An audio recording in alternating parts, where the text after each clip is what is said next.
하나님 말씀은 신명기 4장 1절부터 14절까지 우리 교독하겠습니다. 이스라엘아, 이제 내가 너희에게 가르치는 규례와 법도를 듣고 준행하라. 그리하면 너희가 살 것이요 너희 조상의 하나님 여호와께서 너희에게 주시는 땅에 들어가서 그것을 얻게 되리라. 내가 너희에게 명령하는 말을 너희는 가감하지 말고 내가 너희에게 내리는 너희 하나님 여호와의 명령을 지키라.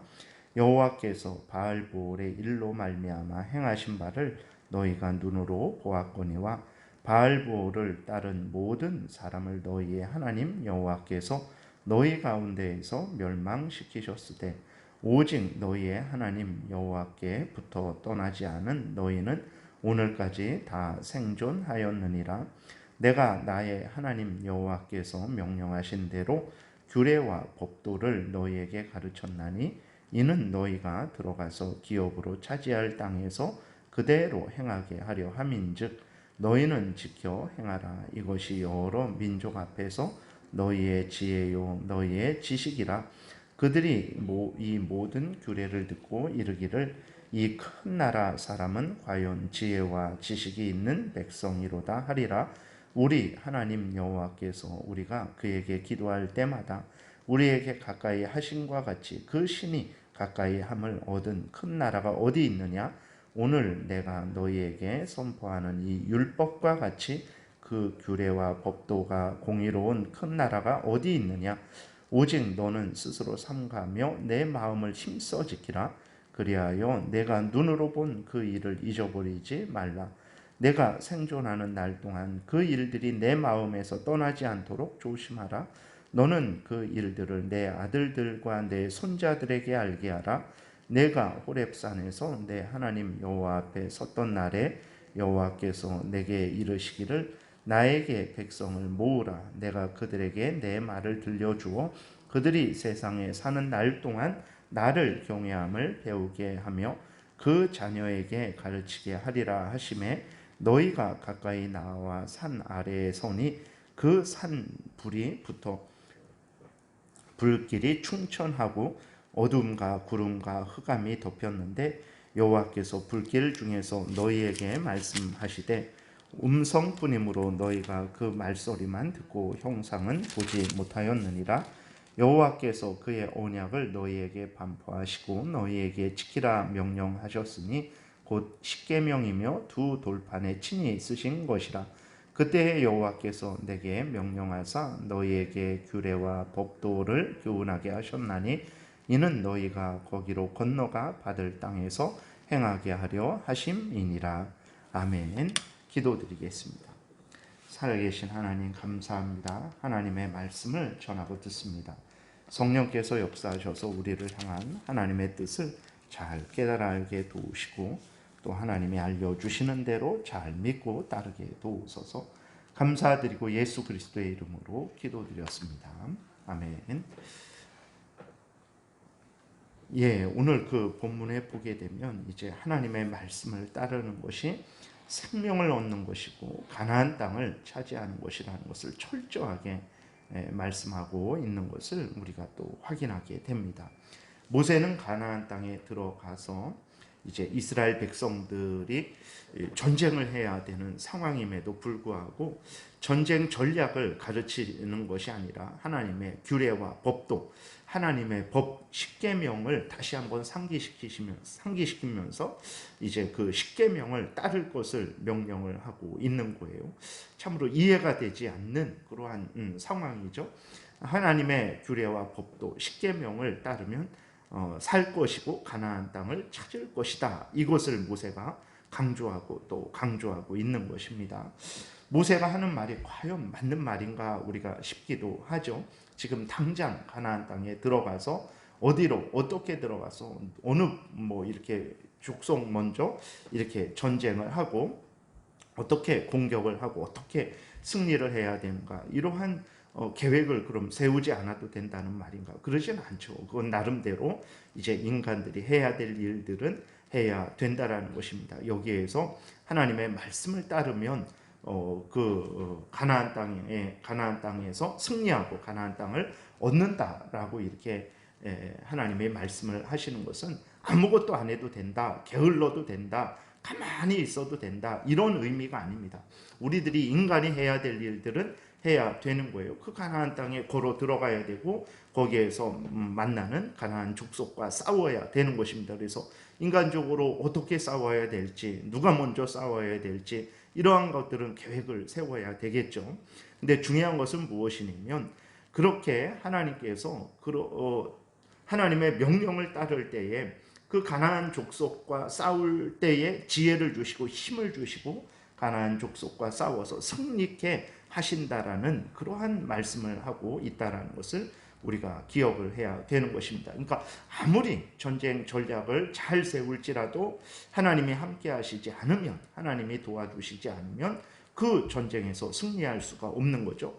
이스라엘 백성들은 절대로 그 가나안 땅을 차지할 수 없는 것입니다. 그런데 하나님의 말씀을 따르게 되면, 그 말씀을 따라서 전쟁을 하게 되면 살아계신 하나님께서 이스라엘 백성들을 돕고 승리하게 하시고 그 땅을 차지하게 하시고 그 땅에 들어가서 씨를 뿌릴 때 하나님께서 크신 은혜를 내려주셔서 많은 열매를 맺게 해주시고 복되게 해주신다라는 그러한 의미로 하나님께서 말씀을 하고 있는 것입니다. 그래서 정말로 이스라엘 백성들이 가나안 땅에 들어가서 그 땅을 차지하고 전쟁에서 승리하기를 원한다면 하나님의 말씀을 따라야 된다라는 거죠.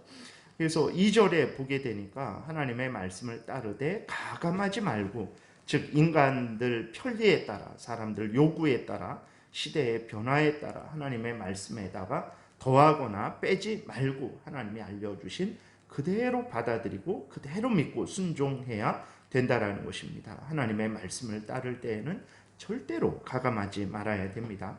왜 그러냐면 하나님의 말씀은 항상 진리이기 때문에 그렇습니다. 하나님의 말씀은 과거도 진리고 지금도 진리고 앞으로도 진리죠. 가난하고 힘들 때에도 하나님의 말씀은 진리이고 내가 따라야 될 진리의 말씀이죠. 그리고 부하고 평안할 때에도 역시 진리의 말씀이고 내가 따라야 될 말씀입니다. 그러니까 하나님의 말씀은 과거에는 따랐는데 지금은 덜 따르고 미래에는 안 따라도 되고 바꿔도 되는 그런 말씀이 아니에요. 항상 어떤 형편 처지에 있든지 간에 그 말씀은 항상 진리의 말씀이고 그 말씀은 항상 내가 순종해야 될 하나님의 말씀이라는 것을 우리가 늘 잊지 말아야 됩니다. 그렇기 때문에 항상 하나님의 말씀을 따를 때에는 가감하지 말아야 됩니다. 내 형편이 변했다고, 시대가 변했다고, 사람들이 요구한다고 하나님의 말씀을 절대로 가감해서는 안 되는 거예요. 그래서 하나님의 말씀을 따르되 가감하지 말고 그대로 따르라라고 강조하고 있는 것입니다. 오늘날 시대가 변했다고 해서 여성 목사를 주장하고 또 동성애를 합법화해야 된다라고 하는 그리스도인들도 종종 있습니다. 여성 목사는 이제 거의 보편화되어 가고 있는데 이러한 것은 하나님의 말씀을 참되게 따르는 것이 아닙니다. 하나님이 말씀하시고 취소하시지 않은 이상은 그 말씀을 우리는 어겨서는 안 되는 거예요. 하나님의 말씀을 따를 때에는 어떻게 따라야 되냐? 가감하지 말고 따라야 되는 것입니다. 그 다음에 모세는 이제 하나님의 말씀을 따르는 것이 생명을 얻는 것이라는 것을 민수기 25장에 기록된 바알부올의 일을 통해서 상기시킵니다. 바알부올이라는 것은 부올 지역의 바알신이라는 그런 의미도 있고, 바알부올 자체가 이제 그 우상의 이름, 바알 우상을 말할 때 그렇게 말을 하기도 하는 의미도 있습니다. 그래서 어쨌든 바알신을 섬기는 그러한 우상 제사에 참여하고 이스라엘 백성들이 거기에서 음행을 했었죠. 그래서 하루에 24,000명이 하나님의 그 진노의 형벌로 죽는 그러한 무서운 형벌을 당했습니다. 그러니까 그때의 바알부올 사건에 있을 때에 누가 죽고 누가 살았냐? 지혜 있고 능력 있고 힘 있고 그런 사람이 살고 지혜 없고 돈 없고 능력 없는 사람이 죽었냐? 그러지 않습니다. 하나님의 명령을 어기고 음행하고 우상 숭배한 사람들은 죽었고, 아무리 지혜 없고 능력 없고 힘 없을지라도 하나님의 명령을 따라서 우상 숭배하지 않고 음행하지 않은 사람들은 살았습니다. 그래서 우리들이 이 땅에서는 돈이 없어서 죽었다, 이 땅에서는 뭐 힘이 없어서 죽었다, 뭐 돈이 있어서 살았다, 이렇게 인간적으로는 그렇게 말을 할 수 있어요. 왜 그러냐면 당장 뭐 이렇게 병원에서 좋은 치료를 받아야 되는데 이거 이렇게 어떤 치료를 받을 그러한 형편이 안 되니까 그 치료를 포기하게 되고, 그로 인해서 병이 악화되게 되고, 그로 인해서 생명을 잃는 그러한 일들이 인간적으로는 실제로 있잖아요.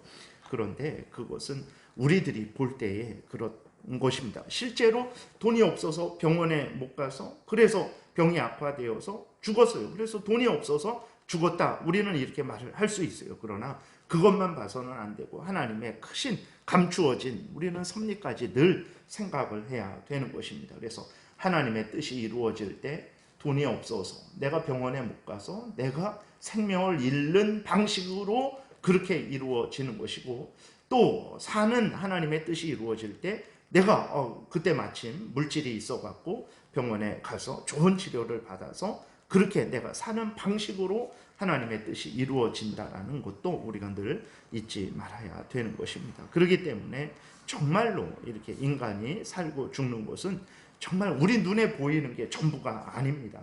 하나님의 그 숨은 뜻 우리에게는 감추어져 있죠.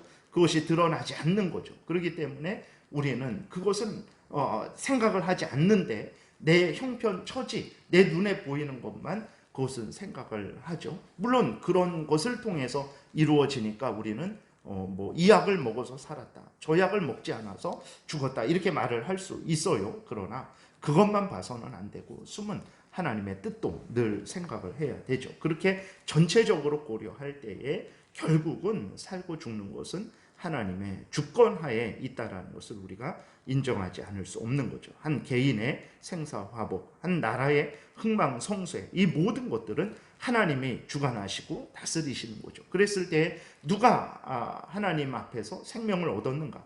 누가 하나님 앞에서 그 죽음의 진노의 형벌을 받았는가? 그랬을 때에 하나님의 명령을 따르는 자들이 생명을 얻었고, 하나님의 명령을 따르지 않는 자들이 하나님의 진노의 형벌로 인해서 하루에 24,000명이 그렇게 죽는 그러한 무서운 하나님의 진노의 형벌을 받은 것을 우리가 보게 됩니다. 그래서 모세가 그것을 예로 들면서 하나님의 명령을 따르는 자들은 반드시 산다. 그리고 우리가 또 그 이후에 보게 되면 이스라엘 백성들이 가나안 땅에 들어가서 언제 전쟁에서 승리합니까? 하나님을 경외하고 의지하고 하나님의 명령을 따를 때 전쟁에서 승리합니다. 언제 전쟁에서 패합니까? 하나님을 경외하지 않고 하나님의 명령을 따르지 않을 때 전쟁에서 패하고 늘 식민 지배를 그러한 받는 것을 우리는 성경을 통해서 확인하게 되죠. 그래서 지금도 마찬가지입니다. 하나님을 의지하고 경외하고 하나님의 명령을 따르는 사람들에게 하나님께서 함께 하십니다. 그렇지 않고 하나님을 거역하고 대적하는 자들에게 지금도 하나님의 진노가 부어지고 있다는 것을 우리가 명심을 해야 되는 것입니다. 그래서 진정으로 하나님 앞에서 복되게 살아가고자 하는 사람들은 하나님을 경외하고 하나님의 명령을 따라서 십계명을 따라서 십계명을 신앙생활과 일상생활의 법칙으로 삼고 삶을 살아가야 되는 것입니다. 그 다음에 6절부터 이렇게 보게 되면 하나님의 법 십계명을 따르는 것이 지혜요 지식이다라고 모세가 강조를 하고 있어요. 왜 그런가? 왜 그러냐면 하나님은 지혜로우시고 의로우시고 거룩하시고 사랑이시고 공의로우신 분이시죠.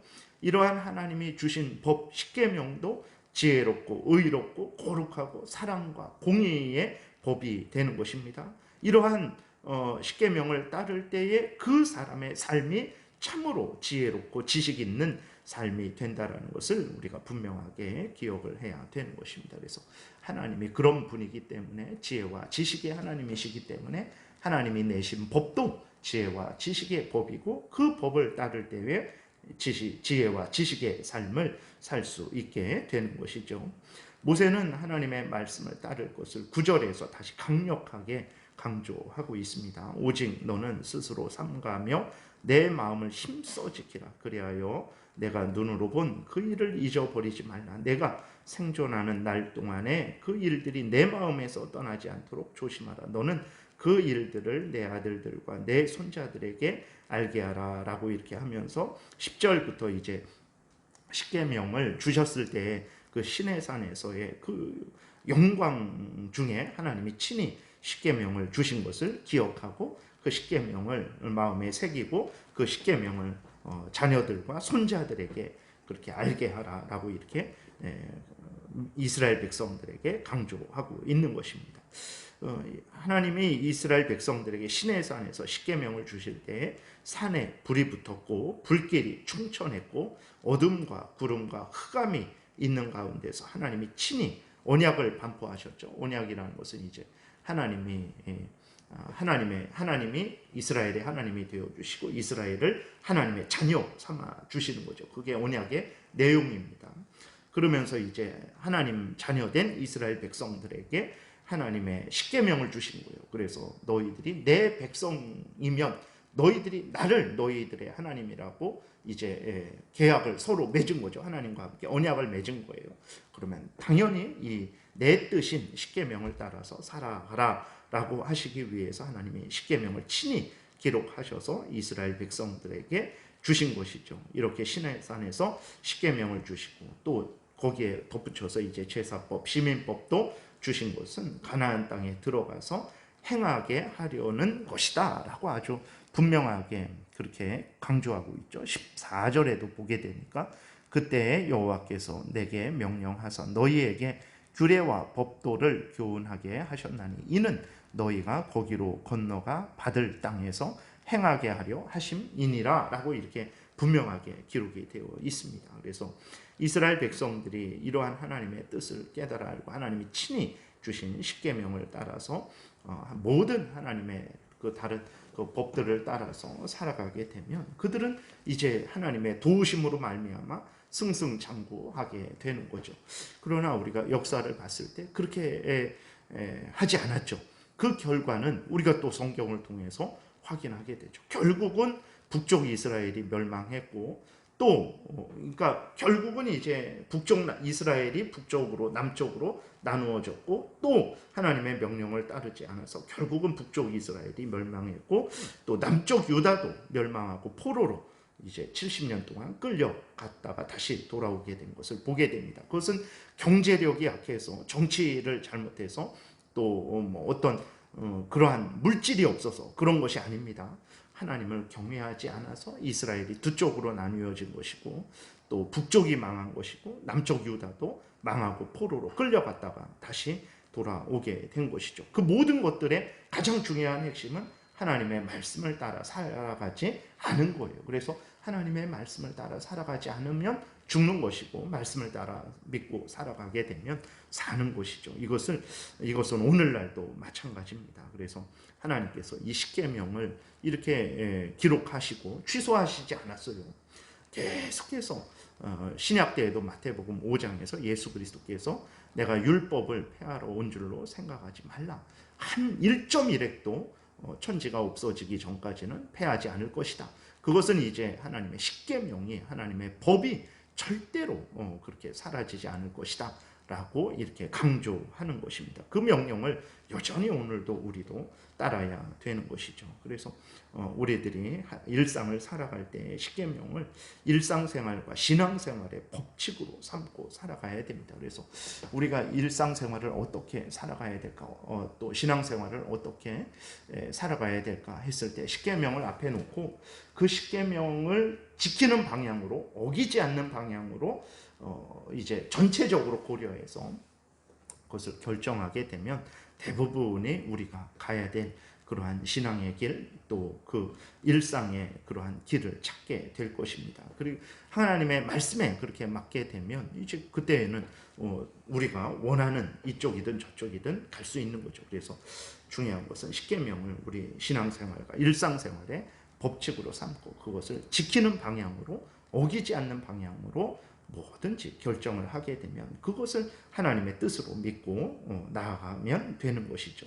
그것이 바로 우리들이 행할 일이고, 이렇게 우리가 하나님의 십계명, 전체적으로는 이 성경을 우리의 신앙생활과 일상생활의 법칙으로 삼고 살아갈 때 하나님이 이 약속하셨던 모든 일들을 그대로 우리의 삶 속에서 또 이루어 주실 것입니다. 그래서 힘들고 어려울 때에 이것이 하나님이 거짓말 하셨는가 이런 생각을 해서는 안 되고, 하나님께서 우리를 더 테스트하시고 과연 이래도 너희가 내 법을 따라서, 십계명을 따라서, 내 뜻을 따라서 너희들이 나를 섬길 수 있느냐, 그런 것을 테스트하시는 것이고, 그 다음에 아무리 어려운 시험도 하나님은 피할 길을 준비하시고 우리에게 시험을 하시는 것입니다. 그렇기 때문에 힘들고 어려울 때 하나님이 거짓말 하셨나 보다 이런 생각을 해서는 안 되고, 오히려 더욱더욱 하나님을 의지하고 또 하나님의 말씀을 따라 살아가야 되겠습니다. 그럴 때 하나님이 또 준비하신 은혜도 주셔서 잘 감당하게 해 주실 것입니다. 그래서 하나님의 십계명을 따라 살아가는 것이 우리들의 본분이고 생명길이라는 것을 우리가 다시 한번 마음에 깊이 새겨야 되겠습니다. 기도드리겠습니다. 살아계신 하나님, 감사합니다. 세상은 이렇게 해야 살고 저렇게 해야 산다라고 말을 합니다. 인간적으로는 맞는 말이지만, 그러나 우리는 그리스도인들로서 인간의 생사화복, 나라의 흥망성쇠를 주관하시는 하나님을 경외하는 자들입니다. 하나님 아버지, 우리들이 인간들의 말만 듣고 우리가 길을 걸어가는 것이 아니라 살아계신 하나님께서 성경에서 알려주시는 대로 믿고 따르게 도우소서. 그 말씀이 참된 지혜요 참된 지식이어서 우리를 살리고 우리로 영원한 천국으로 인도하는 복된 인생길의 등불이요 빛이 될 줄을 믿습니다. 감사드리고 예수 그리스도의 이름으로 기도드렸습니다. 아멘.